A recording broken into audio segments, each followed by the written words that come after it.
प्यारे बच्चों, good morning आप सभी को। कि the average salary per head of all employee in A industry is ₹600। कहता है एक इंडस्ट्री में सभी एम्प्लॉयों की पर हेड जो सैलरी हो 600 रुपये। The average salary of 120 officer, कहता है 120 ऑफिसर, उनकी सैलरी है 4000 रुपये। 120 है ऑफिसर, 120 है मेरे प्यारे बच्चों ऑफिसर, इनकी सैलरी है 4000 रुपये per person. And the rest of the employ is, if the average salary per head of the rest of the employ is ₹560। और कहता है बाकी रेस्ट एम्प्लॉय, यानी कुछ ऑफिसर होंगे, कुछ नॉर्मल एम्प्लॉय होंगे, या कुछ नॉन ऑफिसर होंगे। तो नॉन ऑफिसर की जो सैलरी है वो 560 रुपये पर पर्सन है। देखिए यार, ऑफिसर की सैलरी 4000 रुपये पर पर्सन, नॉन ऑफिसर की सैलरी 560 रुपये पर पर्सन। हाँ जी। और पूरे स्टाफ की जो सभी की कुल मिला के जो एवरेज सैलरी है वो है 600। तो सवाल में मुझसे पूछा टोटल एम्प्लॉय बताइए, तो टोटल नंबर ऑफ वर्कर बताइए कितने। तो मेरे बच्चे ऑफिसर और नॉन ऑफिसर की कुल मिला के संख्या पूछ रहा है कितनी, तो कैसे कैलकुलेट करें। देखिए 4000 में से 600 गया 3400, 600 में 560 गया 40, जीरो से जीरो गया, 4 एकम 4, फिर 4 एकम 4 आया, 4 8 32, 4 5 40, 4 5 20, 1:85। इसका मतलब ये हुआ मेरे प्यारे बच्चों कि अगर ऑफिसर की संख्या 1 है तो नॉन ऑफिसर की संख्या होगी 85। अगर ऑफिसर 1 है तो नॉन ऑफिसर 85। तो मेरे प्यारे बच्चों एक यूनिट अगर ऑफिसर है, भाई एक ऑफिसर है और नॉन ऑफिसर 85, तो टोटल एम्प्लॉय क्या हुए, 1 जमा 85 कितने हो गए 86। तो टोटल एम्प्लॉय हो गए मेरे प्यारे बच्चों 86 यूनिट। जबकि एक यूनिट की एक्चुअल में जो ये वैल्यू बताने लग रहा है वो है 120। तो 86 यूनिट की वैल्यू क्या हो, 86 गुना 120, जीरो, 12 6 72, 12 6 72 का 2 हासिल 7, 12 7 12 96 और 7 103, 10,320 रुपये। तो इसका मतलब मेरे ना 320 नहीं भाई, टोटल एम्प्लॉय है, यानी मेरे प्यारे बच्चों कंपनी में कुल मिला के जो कर्मचारी हैं उनकी संख्या है 10,320। 10,320 करिए बाबू।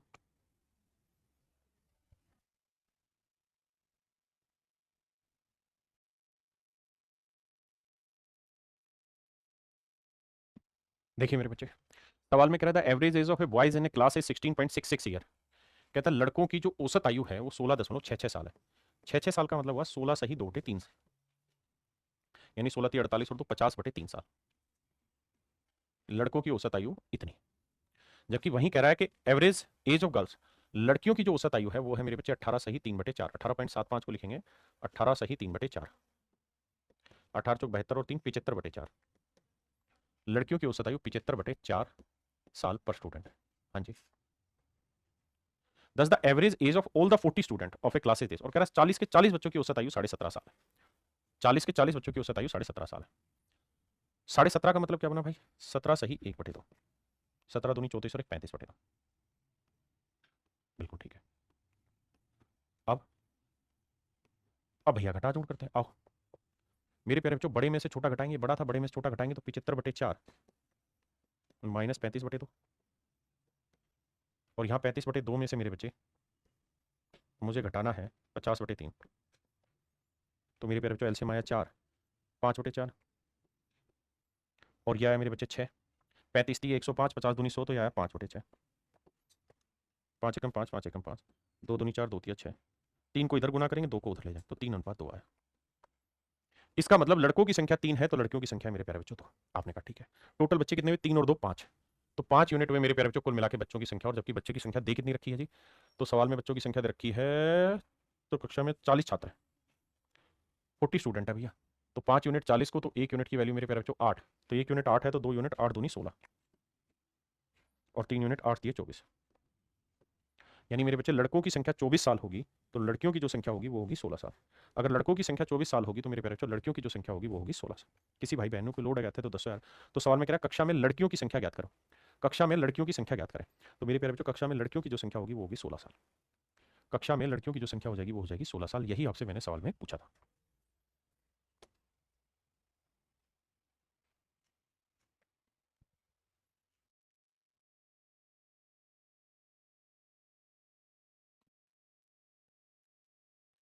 देखिए मेरे पीछे सवाल में कह रहे हैं man is employed on a condition that he will, if he will come, देखना यहाँ से देखना, कह रहा है कि इस कंडीशन पे रखा गया कि अगर वो आएगा he will receive ₹200 per day, तो उसे डेली के 200 रुपए दिहाड़ी मिलेगी। बट अगर वो छुट्टी करेगा तो 70 रुपए पर डे के हिसाब से उसके काट लिए जाएंगे। कहता है भैया अगर वो आया तो डेली के मिलेंगे 200 रुपए। अगर वो आया मेरे प्यारे बच्चों तो 200 रुपए पर डे के हिसाब से मिलेंगे। और अगर उसने करी छुट्टी तो बाबू 70 रुपए के हिसाब से माइनस कर दी जाएगी कहानी, 70 रुपए पर डे के हिसाब से पैसा काटा जाएगा।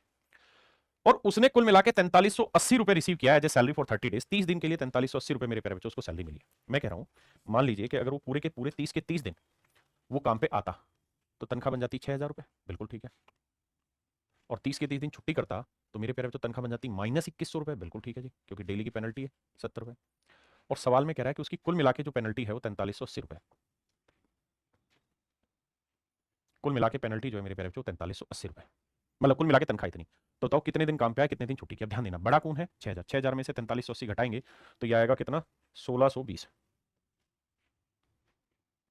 और 4380 से मेरे प्यारे बच्चों माइनस करेंगे -2100, तो यह आएगा मेरे प्यारे बच्चों 4380 माइनस माइनस प्लस 2100, तो 0 8 3 और 1 4, 0 8 3 और 1 4, 4 2 6 6480। ध्यान देना, जब इसमें से माइनस करेंगे -2100 तो माइनस माइनस प्लस हो जाएगा, और जब सोल्व करोगे तो 1620 का कितना है 16 चौक 64, 4 गुना, तो 4:1 है। इसका मतलब अगर 4 दिन वो काम पे आया है तो बाबू 1 दिन छुट्टी की है, टोटल डेज कितने हो गए 4 और 1 5 यूनिट, जबकि एक्चुअल में 5 यूनिट रिप्रेजेंट कर रहा है 30 दिन को। तो 1 यूनिट की वैल्यू 6 दिन, तो 4 यूनिट की वैल्यू 4 से 24 दिन, 1 यूनिट की वैल्यू 6 तो 6 दिन। इसका मतलब मेरे प्यारे बच्चों ये हुआ कि वो काम पे अगर 6 दिन आया होगा तो 24 दिन मेरे प्यारे बच्चों उसने की होगी छुट्टी। तो सवाल में पूछा कि बताओ भाई जिस दिन मैं काम पर नहीं आया वो कितने दिन थे, तो मेरे भाई 6 दिन उसने कुल मिला के छुट्टी की थी। तो उसने ये पूछा कि भाई कितने दिन काम पर नहीं आया, तो मेरे प्यारे बच्चों 6 दिन काम पर नहीं आया।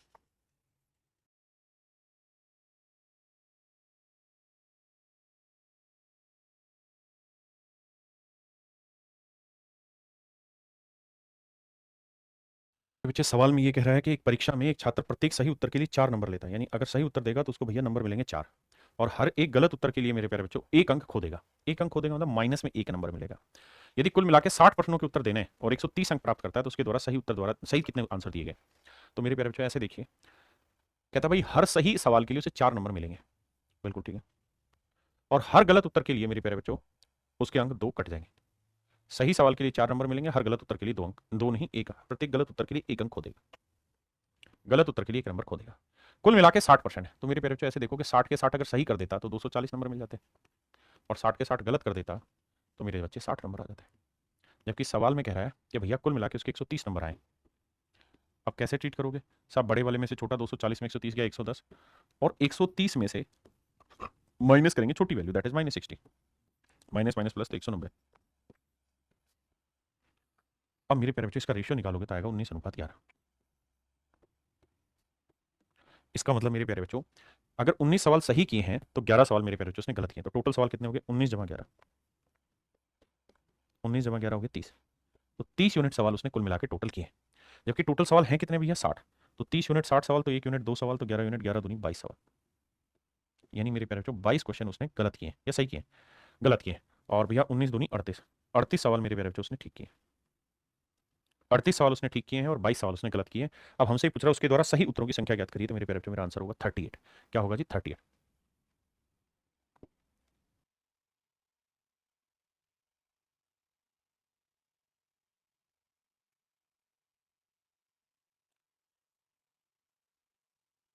देखिए मेरे भाई सवाल में कह रहा है student gets +3 marks for each right answer. कहता है एक बच्चे को हर सही उत्तर के लिए 3 नंबर मिलते हैं, सही उत्तर के लिए 3 मार्क्स पर क्वेश्चन, और हर गलत उत्तर के लिए मेरे प्यारे बच्चों उसके नंबर कटते हैं 0.5 मार्क्स पर क्वेश्चन। सवाल में कह रहा है जी उसने कुल मिला के 250 सवाल सोल्व किए, 250 प्रश्न सोल्व किए, तो मेरे बच्चे 250 के 250 अगर करेक्ट कर देता तो 25 3 75 750 नंबर आ जाते, और 250 के 250 मेरे प्यारे बच्चों अगर गलत कर देता तो 250 का 0.5 काटेंगे तो -125, यानी इतने नंबर कट जाते। जबकि सच्चाई ये है कि उसने कुल मिला के जो नंबर उसके थे वो आए हैं मेरे प्यारे बच्चों 477, कुल मिला के उसके जो नंबर आए हैं मेरे प्यारे बच्चों 477 है। हाँ जी बहुत बढ़िया। अब मेरे बच्चे बड़े में से छोटा तो 750 में से 477 घटाओगे, 10 में 7 गया 3, 14 में 7 गया 7, 6 में 4 गया तो 273, 273। और मेरे प्यारे बच्चों अब करेंगे बड़े में से छोटा घटाएंगे, तो 477 माइनस करेंगे छोटी चीज क्या है -125, तो माइनस माइनस प्लस हो जाएगा, तो 5 7 12 का 2 हंसल 1, 7 2 9 1 10, 4 1 5 1 602। ये कहानी साटी। अब मेरे बच्चे इसका रेशियो लेते हैं, तो देखो 602 किससे कट रहा है भाई, 6 6 से 7 7 7 8 56, 7 6 42, 7 3 21, 7 3 63, 7 से कट रहा है। 7 2 8 56 हो गया, 7 6 42 और 7 3 21 7 4 28 7 3 21 6 बचा 7 3 63, यानी रेशियो आया मेरे प्यारे बच्चों 86:39, यानी सही सवाल 86 किए हैं तो गलत सवाल 39 किए। आपने कहा ठीक है, तो टोटल सवाल कितने मेरे प्यारे बच्चों, तो 86 जमा 39, तो टोटल सवाल नोट 15 8 3 11 और 1 12, 125 यूनिट सवाल है, जबकि एक्चुअल में टोटल क्वेश्चन कितने थे 250। तो भाई 1 यूनिट की वैल्यू 2, तो 86 यूनिट की वैल्यू 2 6 12 2 8 16 और 1 17 और 39 दूनी 78, यानी 78 सवाल मेरे प्यारे बच्चों इसने गलत पढ़े हैं और 172 सवाल इसने ठीक पढ़े हैं, मतलब ठीक किए। तो कह रहा है उसके द्वारा गलत किए गए प्रश्नों की संख्या ज्ञात करो, सो दैट इज योर 78। मेरे नन्हे मुन्ने बच्चों जल्दी से बताइए कितने बच्चे इस बात को बहुत अच्छे से समझ गए, करिए जी, ये सवाल बहुत प्यारा है।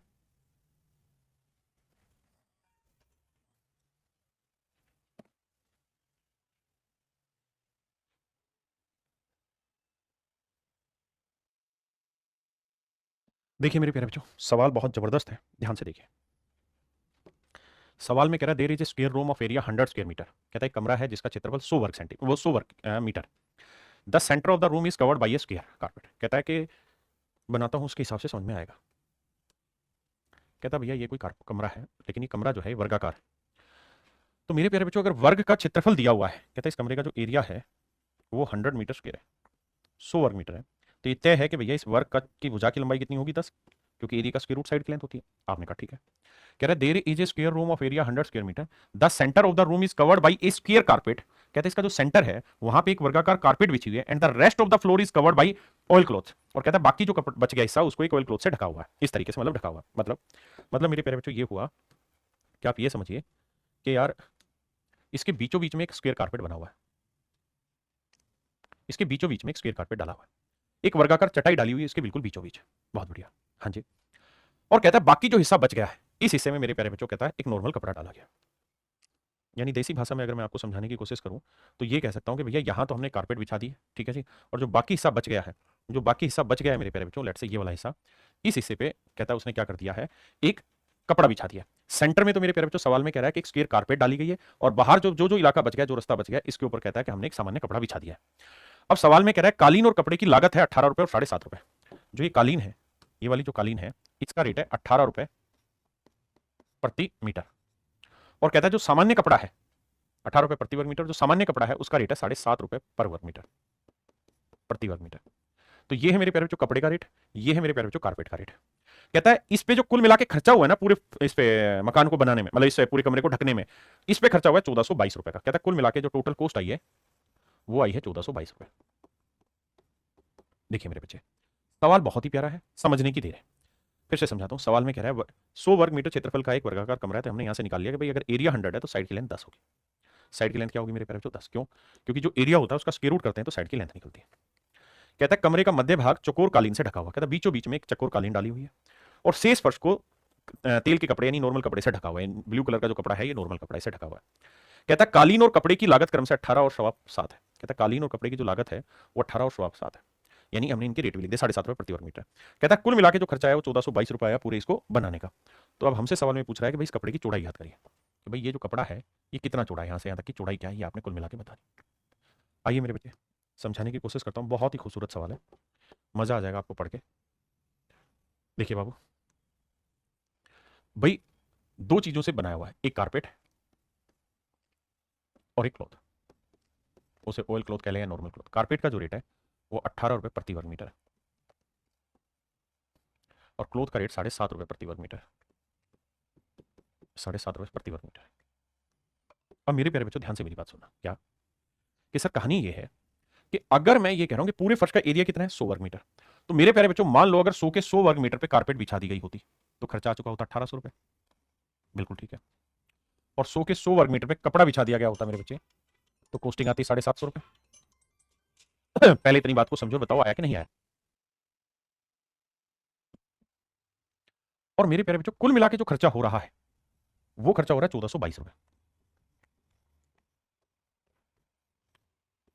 आओ जी सेट कर रहे हैं।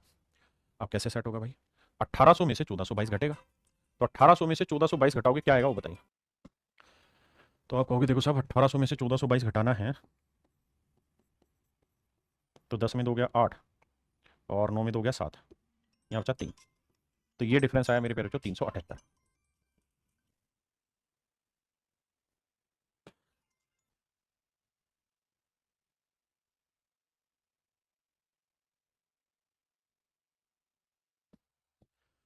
अब मेरे प्यारे बच्चों मुझे ये देखना है कि 1422 में 750 भी घटाना है, 1422 में 750 भी घटाना है।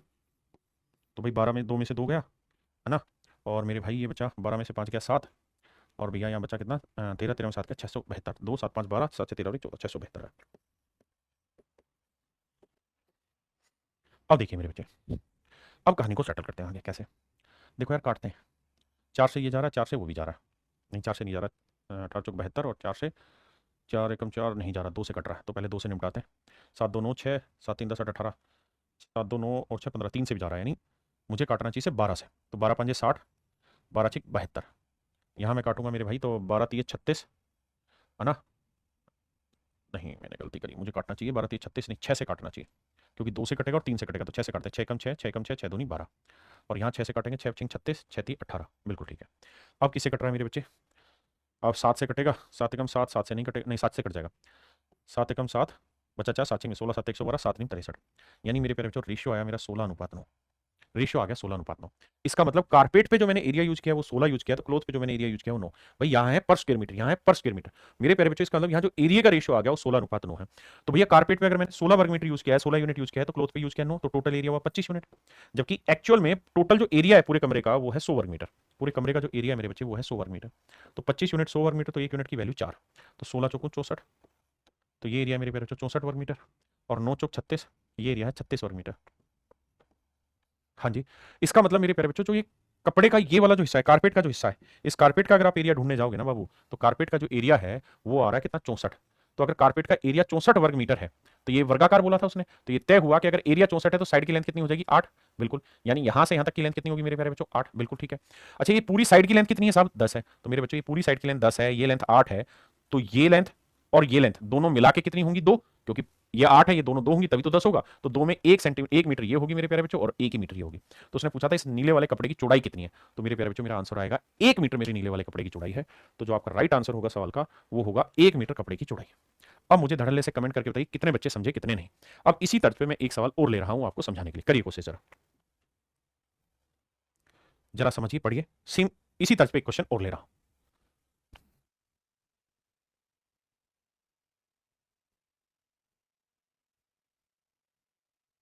मेरे भाई, सेम ही सवाल है।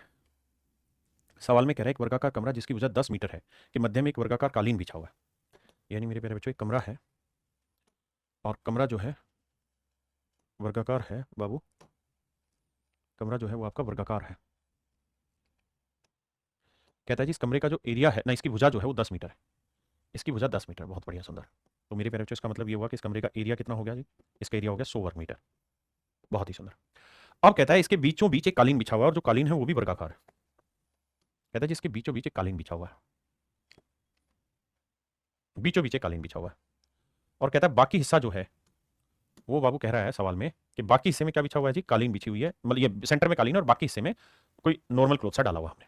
सवाल में कह रहा है क्या, कहता है कि भैया कालीन की जो कीमत है वो है 15 रुपए प्रति वर्ग मीटर,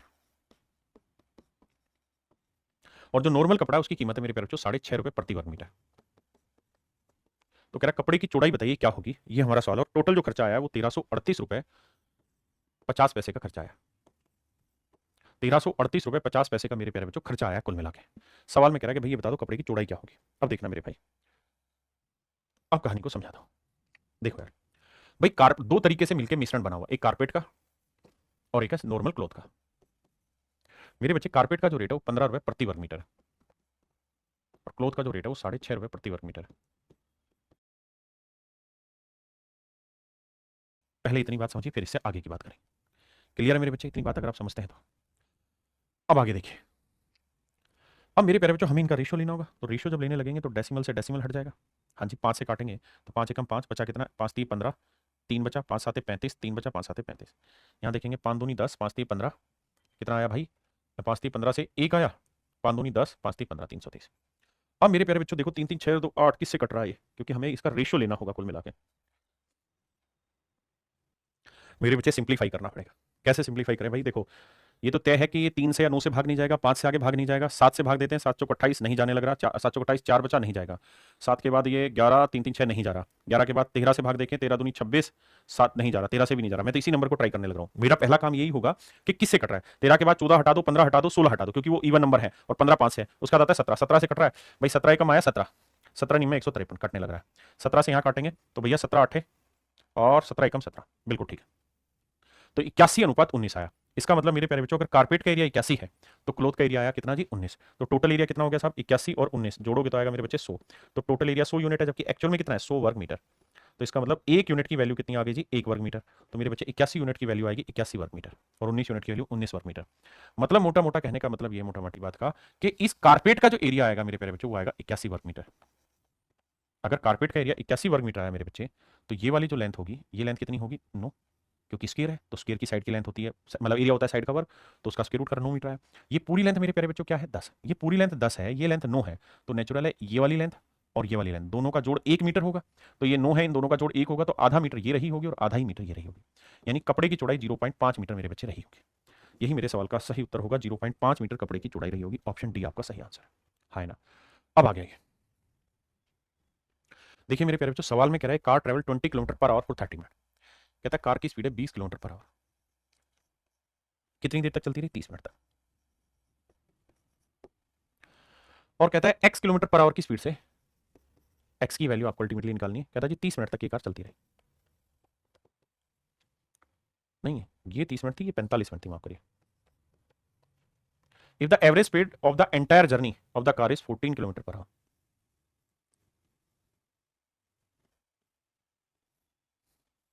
कहता है पूरी जर्नी की जो एवरेज स्पीड है मेरे प्यारे बच्चों वो है 14 किलोमीटर पर आवर। तो कहता है कि भैया x की वैल्यू बताइए क्या होगी, ये वैल्यू बतानी क्या होगी। तो देखिए यार 15 दूनी 30, 15 दिए 45, ये आ गया इनके टाइम का रेशियो। किसका रेशियो, टाइम का रेशियो। जब आप रेशियो निकाल लेते हैं ना तो उससे मिनट हट जाता है, घंटे हट जाते हैं, सेकंड हट जाते हैं, उसको आप जिस रेशियो में चाह रहे हो उस रेशियो में कन्वर्ट कर लें, मतलब यूनिट में। तो रेशियो आ गया 2:3। अब देखो यार 14 छोटा है 20 बड़ा है, तो 20 में से 14 घटाया 6, तब आपको ये देखना चाहिए कि 3 यूनिट अगर 6 है, 3 यूनिट अगर 6 है तो 1 यूनिट की वैल्यू क्या होगी मेरे प्यारे बच्चों 2 है। ये हो क्या रहा है, आंसर ही गलत है फिर इसके तो, क्योंकि एक्स की वैल्यू तो हर हाल में 14 से छोटी होनी चाहिए, वो है ही नहीं।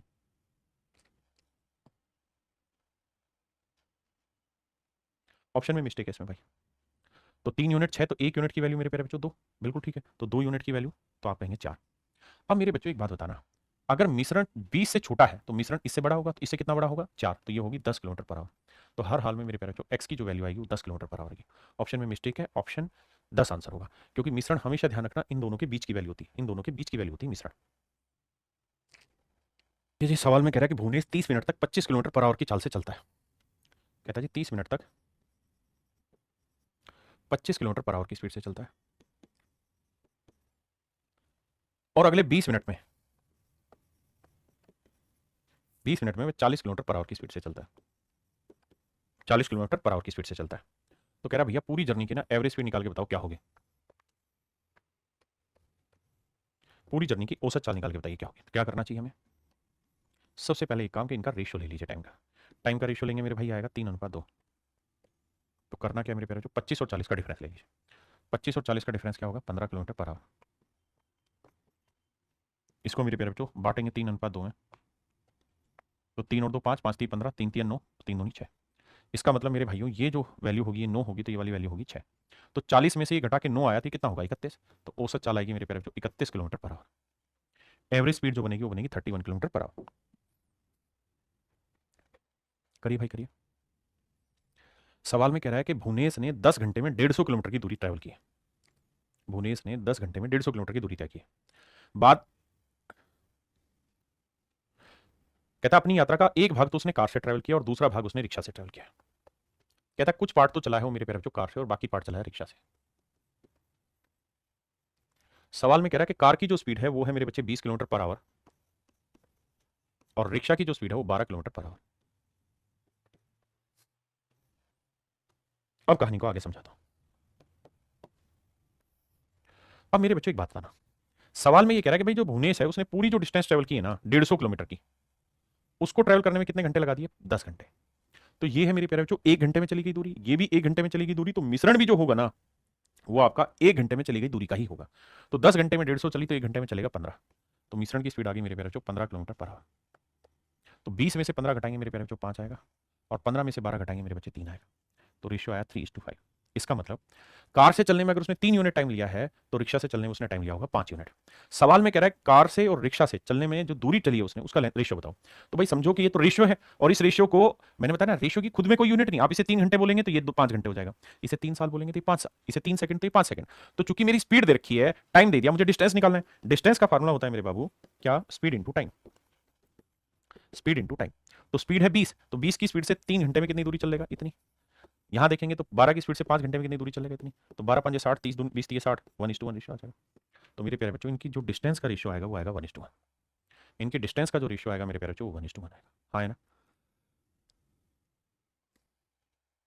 इससे चला बस से, और बस से जब वो चला तो उसकी स्पीड थी मेरे प्यारे बच्चों 30 किलोमीटर पर आवर। अगला जो पार्ट वो चला मेरे प्यारे बच्चों किससे, कार से या ट्रेन से, ट्रेन से। और जब ट्रेन से चला ना मेरे बच्चे, तो सवाल में कह रहा कि उसकी जो स्पीड थी वो 45 किलोमीटर पर आवर थी। वहां पे स्पीड थी 45 kilometre per hour, 45 kilometre per hour. और कह रहा है कुल मिला के 7 घंटे में 255 किलोमीटर की डिस्टेंस ट्रेवल किया। तो आप या तो 255 को 7 से भाग दे दो, वो भाग जाएगा नहीं 255 7 से। तो क्या है कि आप करो क्या, सिंपल तरीका है कि मान लो 7 के 7 घंटे बस से चले, 7 के 7 घंटे ट्रेन से चले। तो 7 के 7 घंटे बस से चले तो 210 किलोमीटर चलेगा, और 7 के 7 घंटे ट्रेन से चले तो 7 5 35, 7 चौक 28 और 3 31, 315 किलोमीटर चलेगा। जबकि एक्चुअल में जो उसने डिस्टेंस चली है वो चलिए 255 किलोमीटर। तो 315 में से 255 घटाएंगे 45, और 15 मेरे प्यारे बच्चों कितना हो गया 60, और 255 में से 210 घटाएंगे आएगा 45, 15 3 45, 15 चौकू 60। मेरे प्यारे बच्चों रेशियो आएगा 4:3। इसका मतलब ये हुआ कि अगर बस से 4 यूनिट टाइम चला होगा तो ट्रेन से चला होगा 3 यूनिट है। इस बार वो ये नहीं पूछ रहा कि उन्होंने कितनी डिस्टेंस चली है, उस डिस्टेंस का रेशियो बताओ। इस बार पूछ रहा है एक्चुअल डिस्टेंस कितनी चली। तो मेरे प्यारे बच्चों हमें देखना होगा यहाँ 4 यूनिट टाइम लिया, यहाँ 3 यूनिट टाइम लिया, तो 4 जमा 3 टोटल कितना टाइम लिया है, 7 यूनिट टाइम। जबकि एक्चुअल में कितना टाइम लिया हुआ है सर, 7 घंटे। एक्चुअल में टाइम है 7 घंटे, तो 7 यूनिट एक्चुअल में 7 घंटे को, तो 1 यूनिट की वैल्यू 1 घंटे। तो एक्चुअल में वो बस से चला है 4 घंटे और ट्रेन से चला है 3 घंटे। बिल्कुल ठीक है। तो सवाल में हमसे पूछ रहा है बस से कितनी दूरी चली, तो भैया 30 की स्पीड से, 30 किलोमीटर पर आवर की स्पीड से मेरे प्यारे बच्चों 4 घंटे में कितनी दूरी चल देगा, 120 किलोमीटर।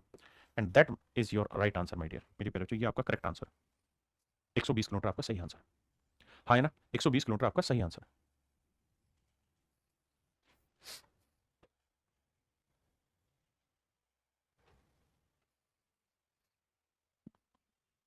मेरे प्यारे बच्चों आंसर आएगा 33:65।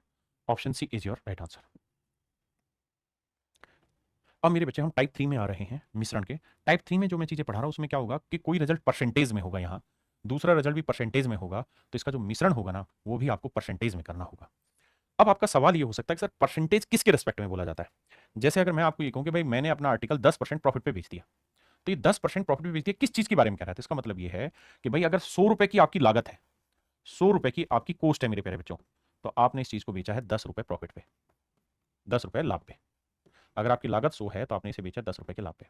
अगर मैं आपको मेरे प्यारे बच्चों ये कह रहा हूं कि भाई आपने इसे 3% प्रॉफिट पे बेच दिया, फ्रैक्शन आई 3/100, इसका मतलब यह है कि अगर आपका प्रिंसिपल 100 यूनिट है तो आपने इसे प्रॉफिट पे बेच, यानी आपका कॉस्ट, इसकी जो कीमत है वो 100 है, तो आपको जो प्रॉफिट हो रहा है वो कितने का हो रहा है, 3 का। तो ध्यान ये रखना कि जब भी परसेंटेज है ना तब भी इसका मतलब ये कि 10% प्रॉफिट हुआ मतलब 100 रुपए की लागत पे 10 का लाभ हुआ, हाँ है ना। यानी वो भी रेस्पेक्ट में बोलता है लेकिन अलग अलग सवाल के। जैसे यहां एक सवाल लेता हूं उसके थ्रू समझाता हूं। जैसे सवाल पे आई, पहला सवाल, टाइप 3 का पहला सवाल है। ये सारे सवाल परसेंटेज में आपने पढ़े हुए दूसरे तरीके। कहते हैं एक शहर की जनसंख्या 1,20,000 है। अगर पुरुषों की बात करें तो 7% बढ़ रहे हैं, महिलाओं की बात करें 10% बढ़ रहे हैं, जबकि टोटल पॉपुलेशन 9.5% बढ़ रहे हैं। यानी दो कैटेगरी में बांट दे रहे हैं, एक मेल और एक फीमेल। सवाल में कह रहा है मेल जो बढ़ रहे हैं वो 7% बढ़ रहे हैं, फीमेल जो बढ़ रही है वो 10% बढ़ रही है, लेकिन ओवरऑल जो पॉपुलेशन बढ़ रही है वो 9.5% बढ़ रही है। अब आपका ये सवाल वाजिब हो सकता है कि ये 10% 7% किसके रिस्पेक्ट में। तो मेरे प्यारे बच्चों ये पॉपुलेशन के रिस्पेक्ट में, कि कुल जनसंख्या 100 है तो उसमें फीमेल 10 बढ़ रही है, कुल जनसंख्या 100 है तो उसमें मेल 7 बढ़ रहे हैं, हाँ है ना। तो देखो यार कैलकुलेशन बैठाएंगे तो 10 में से 9.5 घटाया तो 0.5, और 9.5 में से 7 गया तो 2.5 है। रेशियो लेंगे 5 एकम 5, 5 5 25, 1:5 है। इसका मतलब ये हुआ कि अगर पुरुषों की संख्या 1 है तो महिलाओं की संख्या 5 होगी। टोटल जनसंख्या 1 और 5 6 यूनिट हुई, और 6 यूनिट रिप्रेजेंट कर रहा है 1,20,000 को। तो 1 यूनिट की वैल्यू 20 6 120, 20,000। 1 यूनिट की वैल्यू 20,000, तो ये होगा 20,000, और ये होगा 20 5 100, 1,00,000। तो मेरे भाइयों इस सवाल का अर्थ यहाँ पे ये हुआ कि भाई, अच्छा हमसे तो ये पूछ रहा है कि भाई इनकी अंतर बताओ है, find the difference between male to female population living in that town. यदि तो बड़ा आ रहा है 7%, 10%, 9.5, तो ये 0.5 था, ये था भैया 2.5, फिर ये जनसंख्या होगी 12,000, फिर ये 1,20,000 नहीं होगी 12,000 होगी, क्योंकि 1,00,000 और 20,000 के बीच का जो डिफरेंस होगा वो 80,000, यानी मेल और फीमेल के बीच की जनसंख्या का अंतर 80,000 है। या तो मेरे प्यारे बच्चों चारों ऑप्शन करेक्ट कर लो, या फिर वहां 1,20,000 की जगह सिर्फ 12,000 कर लो, तो ऑप्शन ए फिर यहाँ करेक्ट बैठेगा।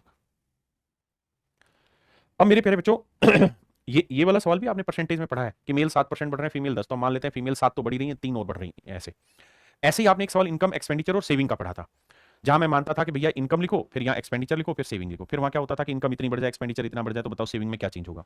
यहां हमें ये ध्यान रखना है, वहां तो हमने परसेंटेज के तरीके से किया था, यहां मैं करा रहा हूं मिक्सर के तरीके से, कि मेरे प्यारे बच्चों एक्सपेंडिचर यानी खर्चे को और बचत को मिला के जो तैयार होता है वो आपकी इनकम तैयार होती है, तो हमेशा मिश्रण इनकम रहेगा, ये एक्सपेंडिचर होगा, खर्चा होगा। जैसे सवाल पे लेते हैं, परसेंटेज में पढ़ा चुका हूं सवाल, कहता है एक व्यक्ति की इट इज 3:2,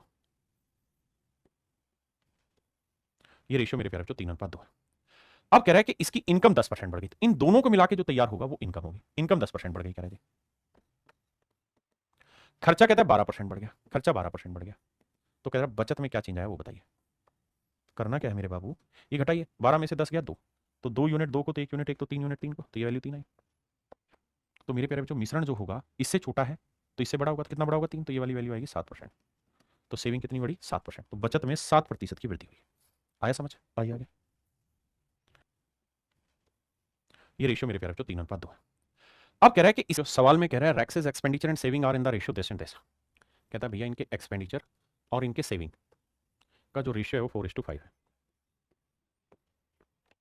कहता है जी इसकी इनकम 25% इंक्रीज हो गई and his expenditure is increase by 35%, expenditure 35% increase हो गया, तो कहता है कि बताओ इसकी बचत कितना परसेंट इंक्रीज हो गया। अब देखिए मेरे प्यारे बच्चों, 35 में 25 गया मेरे प्यारे बच्चों 10, तो भाई 5 यूनिट अगर 10% को रिप्रेजेंट कर रहा है तो 1 यूनिट 2, तो 4 यूनिट रिप्रेजेंट करेगा 8%। तो हमें बस इतना समझना है कि सेविंग जो होगा ये वाली वैल्यू 25 से इतनी छोटी कि 8 है, तो 25 में 8 घटाए 17, तो ये 17% होगी, ऑप्शन सी।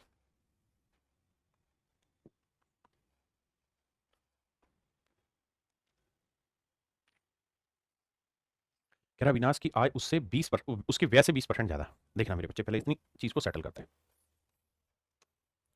सवाल में कह रहा है कि अविनाश की जो इनकम है वो उसके खर्चे से 20% ज्यादा, कहता है जो उसकी इनकम है वो उसके एक्सपेंडिचर से 20% ज्यादा है। अविनाश की आय उसके खर्चे से 20% की फ्रैक्शन 1/5, यानी उसका खर्चा 5 है तो उसकी इनकम कितनी होगी, 1 ज्यादा मतलब 6, तो यानी 6 कमा रहा है 5 खर्च कर रहा है, तो सेविंग कितनी होगी 1। तो मेरे बच्चे एक्सपेंडिचर और सेविंग का रेशियो आ गया 5:1। एक्सपेंडिचर और सेविंग का जो रेशियो है मेरे प्यारे बच्चों वो आ गया 5:1। अब कह रहा है अगर उसकी इनकम 60% बढ़ जाए, इनकम 60% बढ़ जाए तथा खर्चा भी 70% बढ़ जाए, खर्चा मेरे प्यारे बच्चों 70% बढ़ जाए, तो उसकी बचत में कितनी वृद्धि होगी, ये हमारा सवाल है। आइए बाबू, तो देखिए 70 में 60 क्या 10, 1 यूनिट 10, तो 5 यूनिट 50, बिल्कुल ठीक है भाई, बड़ी ध्यान से समझना। 70 में 60 गया 10, तो 1 यूनिट 10 है, तो 5 यूनिट 50, तो मेरे प्यारे बच्चों सेविंग इतनी कम होगी 60 से कि डिफरेंस 50 आती है, कितनी होगी 60 - 50 यानी 10%, यानी बचत में जो बढ़ोतरी है वो कितनी हुई होगी। देखना भैया कैलकुलेशन मिस्टेक कहाँ कर दी है Abhinav income is 20% more than his expenditure.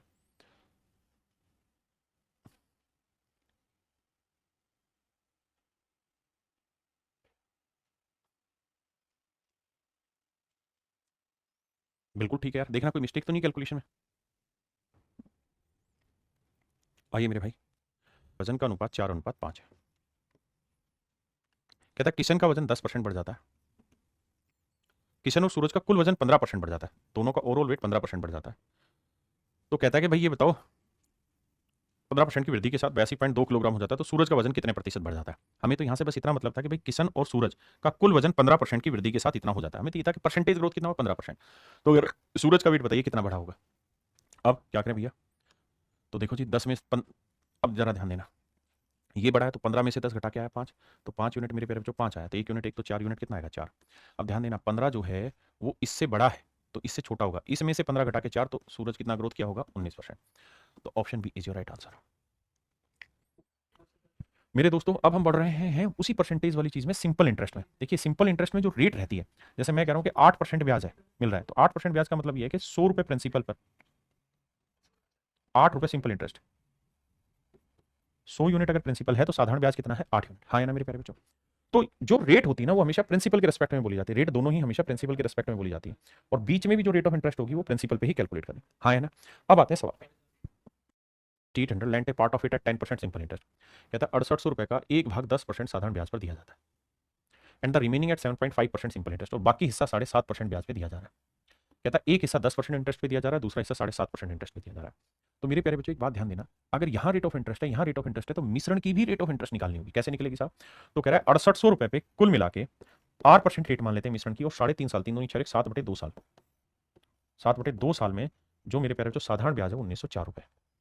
भाई principal into rate into time बटे 100। देखिए क्या कहा सवाल में, कह रहा है भाई 6800 रुपए, 6800 रुपए का एक हिस्सा इस रेट से दिया, दूसरा हिस्सा इस रेट से दिया, ठीक है जी, और कुल मिला के मेरे प्यारे बच्चों 6800 रुपए पे 3.5 साल में 1904 रुपए ब्याज बना। तो 10% के हिसाब से, मतलब 10% पे लगा इन्वेस्टेड रेट बताइए। देखिए कैलकुलेट करें, 2 जीरो, 2 से काटोगे 34, अब भैया 7 से 7 दूनी 14, 5 7 7 49, 7 दूनी 14 कट रहा है, 7 दूनी 14, 5 7 7 49, 7 दूनी 14, बिल्कुल ठीक है, और इसे काटोगे तो 8 चौक 32, 8 24 और 3 27 8। तो मिश्रण की जो रेट आई मेरे प्यारे बच्चों वो आई 8%। पहले एक बार इतनी बात ध्यान दीजिए, ये मैंने आपको समझाया कि रेट ऑफ इंटरेस्ट में जो परसेंटेज होता है, इसका मतलब कि 100 रुपए लगाओगे तो ब्याज 7.5, 100 रुपए लगाओगे तो ब्याज 8, 100 रुपए लगाओगे तो ब्याज 10, यानी 100 रुपए प्रिंसिपल पे ये सारी कहानियां हैं।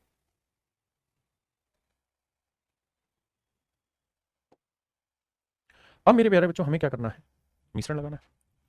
तो देखिए यार 10% से 8% घटाओगे तो ये आएगा 2, और 8 में से 7.5 घटाओगे 0.5, काटोगे तो भैया डेसिमल हटाओगे बटे 10 आया, 1/2 आया, अनुपात 2 आया, गुना करोगे 2 दूनी 4, यानी ये जो रेशियो बनेगा, ये रेशियो आएगा मेरे प्यारे बच्चों 1:4। कैलकुलेट हो गया। इसका मतलब ये है कि 10% की रेट पे 1 रुपये इन्वेस्ट है, तो 7.5% की रेट पे 4 यूनिट इन्वेस्टमेंट है। तो टोटल इन्वेस्टमेंट हुआ 1 और 4 5 यूनिट, टोटल इन्वेस्टमेंट है 5 यूनिट, और 5 यूनिट रिप्रेजेंट करा 6800। तो 1 यूनिट की वैल्यू 5 एकम 5, 5 दिए 15, 5 छिंग 30, 1360। अब हमसे ये पूछ रहा है कि भाई ये बताओ 10% की रेट पे, तो 10% की रेट पे 1 यूनिट इन्वेस्ट था और उसकी वैल्यू है 1360। पहले इस बात को समझिए, फिर इसी सवाल को एक दूसरे तरीके से भी एक्सप्लेन करूँ, ठीक है? चलो देखिए मेरे भाई, दूसरा तरीका इसी सवाल को करने का ये हो सकता है कि हम ये कहें कि मान लो पूरे के पूरे 6800 रुपए को 10% रेट ऑफ इंटरेस्ट पे उधार दे दें। पूरे 6800 रुपए को अगर 10% की रेट पे उधार दिया जाता तो ब्याज कितना मिल जाता? 680 रुपए। बिल्कुल ठीक है सर। और मेरे बच्चे पूरे के पूरे 6800 को 7.5% रेट पे इन्वेस्ट करते तो ब्याज कितना मिलता? आप जानते हैं ये 10 है, ये 7.5, ये 680, 10% से ब्याज 680 है, तो 7.5 क्या हुआ? 3/4 हुआ 10 का, तो इससे ब्याज कितना बनेगा? 17 चौको 68, 510 रुपए। बहुतों को ये बात समझने में दिक्कत आई, तो क्या करें? 6800 रुपए को 7.5% की रेट से 1 साल का साधारण ब्याज निकाल लें, उससे कैलकुलेट कर लें, तो आ जाएगा मेरे प्यारे बच्चों 510 रुपए। उससे भी समझ में नहीं आ रहा तो 7.5% की फ्रैक्शन ले लो। भाई 15% की फ्रैक्शन होती है 3/20, तो 17.5% की ना 7.5% की हो जाएगी 3/40, काटोगे तो आएगा 510। यानी मैंने क्या किया, पूरे पूरे 6800 रुपए पे अगर 10% पे ब्याज दूं तो 680, पूरे के पूरे 6800 को 7.5% पे ब्याज दूं तो 510, और एक्चुअल में पूरे 6800 रुपए पे जो 3.5 साल का ब्याज बना है वो बना है 1904 रुपए। तो भाई 1904 रुपए ब्याज बना है पूरे 3.5 साल का, यानी 7/2 साल का। तो 7 से काटेंगे 7 दूनी 14, बचा कितना? 5 7 7 49, 7 दूनी 14, तो 2 से गुना करेंगे 272 दूनी, 2 दूनी 4, 2 7 14, 2 दूनी 4 5 514। क्लियर है मेरे पेरेंट्स? इसका मतलब ये हुआ कि पूरे 6800 रुपए पे अगर 10% से देते तो इतना ब्याज बनता, 7.5% पे देते इतना ब्याज बना, लेकिन एक्चुअल में बना 1 साल का ब्याज इतना है। ये ध्यान देना, 1 साल लिया, 1 साल, तो यहाँ पे मैंने 1 साल लेना होगा। अब मुझे इसका रेशियो लेना, तो 680 से 540 घटाएंगे तो ये आएगा भैया 96, और ये घटाएंगे तो मेरे पेरेंट्स आएगा 34। अब लेंगे तो भैया 2 17 24 और 2 48 96। देखना भाई कैलकुलेशन मिस्टेक हुई है क्या कहीं? ये मिस्टेक कर रहा हूँ ना यहाँ, ये तो 34 ठीक है, घटाया गलत है। 0 10 में 4 गया 6, 7 में 4 गया 3, है ना, और 6 में 5 गया 136, माफ करिए, तो 34 से कम 34, 34 चौक 136, 1:4 प्रिंसिपल में बांटेंगे, कहानी खत्म। आइए मेरे प्यारे बच्चों,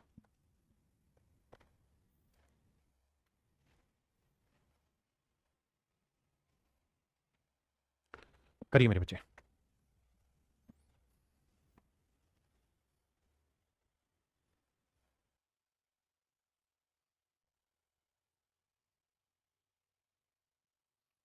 आइए मेरे प्यारे बच्चों, सवाल में कह रहा है some amount of rupees 6000 was lent out at 10% per annum, interest amount है 20% पर एनम। कहता है 6000 रुपए का कुछ हिस्सा 10% की रेट पे इन्वेस्ट है, कुछ हिस्सा 20% की रेट पे इन्वेस्ट है। बहुत बढ़िया। कहता है कुल मिला के 6000 रुपए पे मिश्रण में रेट आर मान लो, 4 साल के अंदर जो साधारण ब्याज बना है मेरे प्यारे बच्चों, वो कह रहा है जी बना है 3400 रुपए। ठीक है जी। तो पहला तरीका तो यहाँ से रेट कैलकुलेट करने का, आओ बाबू मिश्रण की रेट निकालें, 2 जीरो से 2 जीरो, 1 जीरो से 1 जीरो गया, 4 3 7, 2 से कटेगा, 2 3 6, 2 से अरे क्यों काट रहे हो, 4 से निपटेगा ना, 4 से काटते हैं। 4 8 32, 4 5 20। तो मेरे प्यारे बच्चों रेट जो आई वो आई 85/6। तो मिश्रण की जो रेट है मेरे प्यारे बच्चों वो आई 85/6, 85/6%। क्लियर है, बहुत सुंदर। अगर ये बात क्लियर है मेरे प्यारे बच्चों और आपको ये बात समझ आ गई है, तो अब अगले स्टेप पे आते हैं। बड़े में से छोटी चीज़ घटाओ तो 20 में से माइनस करेंगे 85/6, और 85/6 में से 10 घटाएंगे माइनस। 20 के 120 में 85 गया मेरे प्यारे बच्चों 35। देखो 120 में से 85 गया तो आया 35/6, और 6 दाई 85 में 60 गया 25/6, 5 7 35, 5 5 25। तो मेरे प्यारे बच्चों ये रेशियो आया लेंथ का 7:5। ये रेशियो आया मेरे प्यारे बच्चों 7:5। इसका मतलब ये हुआ कि 10% की रेट पे 7 यूनिट इन्वेस्ट है तो 20% की रेट पे 5 यूनिट।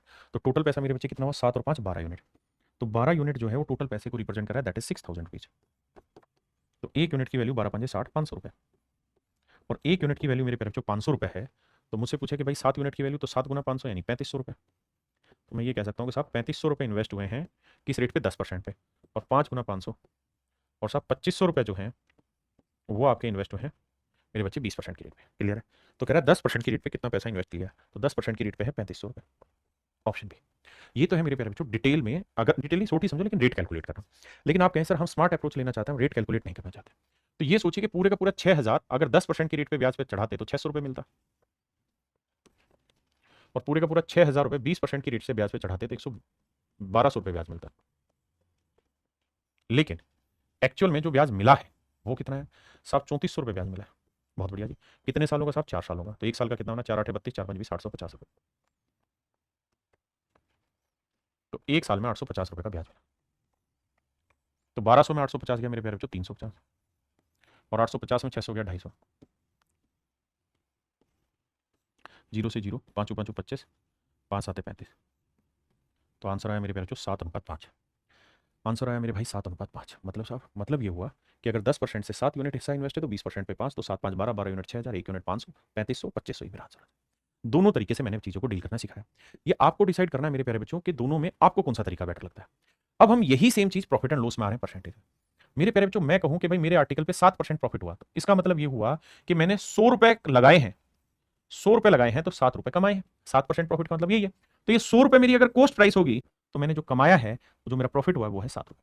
तो मैं आपको ये कहना चाहता हूं कि जब भी परसेंटेज में चीजें दे रखी हो और प्रॉफिट लॉस परसेंट दे रखा हो तो हमेशा ध्यान रखना किसके रेस्पेक्ट में बोली जाती है चीजें, सीपी पे।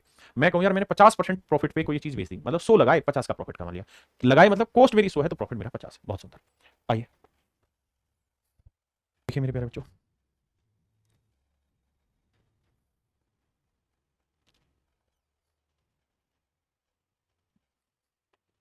सवाल में कह रहा है एक shopkeeper purchase 2 qualities of pulses at the rate of 200 पर क्विंटल और 260 पर क्विंटल। कहता है 2 तरीके की दालें खरीदी, एक 200 रुपए पर क्विंटल और एक मेरे प्यारे बच्चों 260 रुपए पर क्विंटल। कहता है इन 52 quintal of the second quality, दूसरे वाली 52 क्विंटल अगर हमने चीजें खरीदी, दूसरे टाइप की 52 क्विंटल दालें अगर हमने खरीदी, ताकि how many pulse of first quantity should be mix so that by selling the resulting mixer at ₹300, ताकि जो मिश्रण तैयार हो उसे मेरे प्यारे बच्चों 300 रुपए पर क्विंटल के भाव से बेचें, 300 रुपए पर क्विंटल के भाव से बेचें तो हमें 25% का प्रॉफिट हो। अब यहां पे बड़े ध्यान से देखना कि मिश्रण को 300 रुपए प्रति क्विंटल बेचने पर 25% का लाभ। मेरे प्यारे बच्चों ये क्या है, ये पल्सेस का कॉस्ट प्राइस है, ये दूसरी टाइप की पल्सेस का कॉस्ट प्राइस है। तो मेरे प्यारे बच्चों मिश्रण भी क्या लेना होगा आपको, कॉस्ट प्राइस का ही लेना होगा। तो भैया 300 रुपए क्या है, सेलिंग प्राइस है। तो कह रहा है जी सेलिंग प्राइस है 300। कह रहा है भैया 300 रुपए पर क्विंटल में अगर वो चीजें बेच रहा है, 300 रुपए पर क्विंटल में अगर वो चीजें बेच रहा है तो उसे 25% का प्रॉफिट हो रहा है। आपको क्या चाहिए, सीपी। सीपी चाहिएगा तभी निकाल पाएंगे। तो एक बात बताइए बाबू कि 25% का प्रॉफिट कमा रहा है तो 25% की फ्रैक्शन मेरे प्यारे बच्चों 1/4, यानी चीज खरीदी अगर मेरे प्यारे बच्चों 4 यूनिट में होगी तो 1 का कमाएगा लाभ, तो बेचेगा कितने में, 5 में। 25% का ये मतलब ना कि 4 में खरीद के 1 का लाभ 5 में बेचेगा। तो 5 यूनिट रिप्रेजेंट करा मेरे बच्चे 300 के, 5 यूनिट सेलिंग प्राइस 300 रुपए पर क्विंटल, तो 1 यूनिट 300 बटे 5 यानी 60। तो मेरे बच्चे 4, तो ये आएगा 60 गुना 4, ये आएगा 240। यानी जो 300 रुपए पर क्विंटल की दर से चीज बेच के 25% का प्रॉफिट कमाया है, एक्चुअल में वो खरीदी है 240 रुपए पर क्विंटल, 240 रुपए पर क्विंटल। अब 260 में 240 गया मेरे प्यारे बच्चों 20, और 240 में से 200 गया मेरे प्यारे बच्चों आया 40। अगर आप इसका रेशियो लेंगे तो 20 एकम 20, 20 दूनी 40। तो इसका रेशियो आ जाएगा मेरे प्यारे बच्चों 1:2। मतलब 2 यूनिट चीज अगर आप बेच रहे हैं, मतलब 2 यूनिट चीज अगर इस रेट की है तो 1 यूनिट चीज आपको इस रेट की लेनी होगी। तो 2 यूनिट 52 क्विंटल है तो 1 यूनिट की वैल्यू आ जाएगी 26। तो इसका मतलब इस टाइप की 26 क्विंटल दालें आपने ली होंगी, तब आपका मिश्रण 240 रुपए पर क्विंटल का बनेगा। ठीक है जी, इस सवाल को समझने में दिक्कत आई होगी, अगले पे आइए। यही सेम ही है, 8वां सेम ही है ना, इस पे आइए।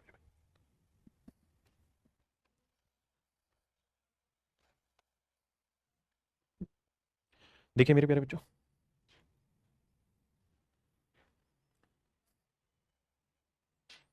सवाल में कह रहा है how many kilogram of sugar worth rupees this per kilogram should be mixed with 8 kilogram of sugar worth rupees this per kilogram such that by selling the mixture of this per kilogram there may be gain of 10%। सवाल में कह रहा है 3 रुपये 60 पैसे पर kilogram, इसे पैसे में ही बना देता हूँ, 360 पैसे पर किलोग्राम की कोस्ट वाली कुछ चीनी है, और कहता है 420 पैसे पर किलोग्राम कोस्ट प्राइस वाली एक चीनी है। इस रेट की 8 किलो चीनी है मेरे प्यारे बच्चों, बहुत बढ़िया। और कहता है मिश्रण को 440 पैसे पर किलोग्राम की दर से बेचें तो 10% का प्रॉफिट होता है। मिश्रण को 4 रुपये 40 पैसे मतलब 440 पैसे पर किलोग्राम की दर पे बेचे तो 10% का प्रॉफिट होता है। मेरे बाबू ये ध्यान दीजिए कि बेच रहे हो आप 440 पैसे पर किलोग्राम में, और आपको प्रॉफिट हो रहा है 10%। 10% की फ्रैक्शन मेरे प्यारे बच्चों 1/10, यानी अगर मेरा सीपी 10 यूनिट है तो एक का कमाएगा लाभ तो बेचेगा कितने में, 11 में। तो 11 यूनिट रिप्रेजेंट कर रहा है 440 को, तो 1 यूनिट की वैल्यू 40। तो भैया 10 यूनिट की वैल्यू क्या होगी, 10 × 40, 400 ग्राम। यानी जो सीपी आएगा वो 400 पैसे पर किलोग्राम आएगा। और अगर मेरे प्यारे बच्चों सीपी 400 पैसे पर किलोग्राम का बैठा है आपका, तो 420 में 400 पैसे क्या 20, और यह आया 40। 20 एकम 20, 20 दूनी 40। रेशियो आया मेरे प्यारे बच्चों 1:2। तो 2 यूनिट रिप्रेजेंट कर रहा है 8 किलोग्राम को, तो 1 यूनिट की वैल्यू 4, तो 1 यूनिट की वैल्यू आएगी मेरे भाइयों 4 किलो। इसका मतलब मेरे भाइयों आपका जो राइट आंसर होगा वो 4 किलोग्राम, सही जो उत्तर होगा मेरे प्यारे बच्चों क्या होगा, 4 किलो। आइए मेरे भाई,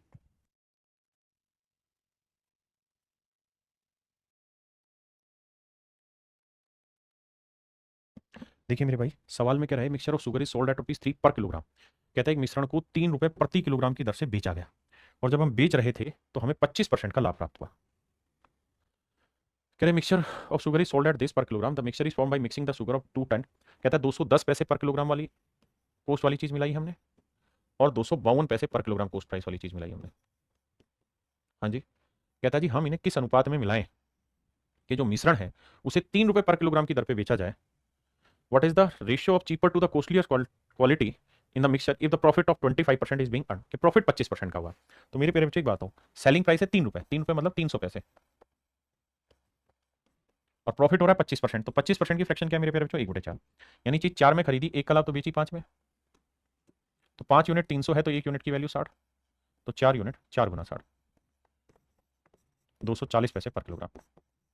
तो यह आया 2.40 पर किलोग्राम। तो यह आया मेरे प्यारे बच्चों 2.40 पर किलोग्राम,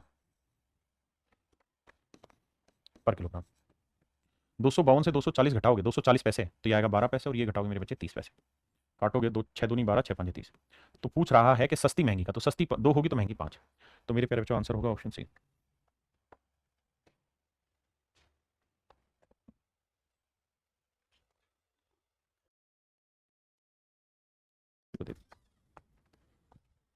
कह रहा जी सोडे का मूल्य 60 रुपये पर लीटर है, 60 रुपये पर लीटर है मेरे प्यारे बच्चों।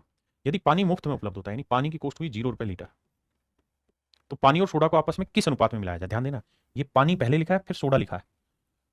इन in what ratio should freely available water, water पहले है और सोडा बाद में। ये है हमारा वाटर, ध्यान देना, और ये है सोडा। ठीक है जी, ताकि मिश्रण को कहता है जी 50 रुपए में बेचने में 25% का प्रॉफिट हो। मिश्रण को कहता है 50 रुपए लीटर के भाव से बेचें, तो कह रहा है 25% का प्रॉफिट हो।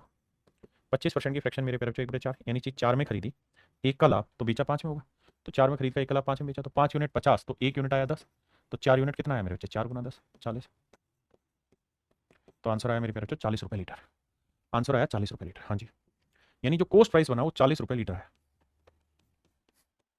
अब आइए जी, 60 में 40 गया 20, और 40 में से 0 गया मेरे बच्चे 40। रेशियो लेंगे मेरे प्यारे बच्चों तो 2:1, यानी सोडे की 2 है तो वाटर की 1, लेकिन उसने हमसे उल्टा पूछा, उसने हमें बोला पहले वाटर लिखो फिर सोडा लिखो, तो मेरे बच्चे वाटर 1 और सोडा 2। तो आंसर देते किसी बात का आपने ध्यान देना, 1:2 का मेरे प्यारे बच्चों रेशियो होगा, हाँ जी।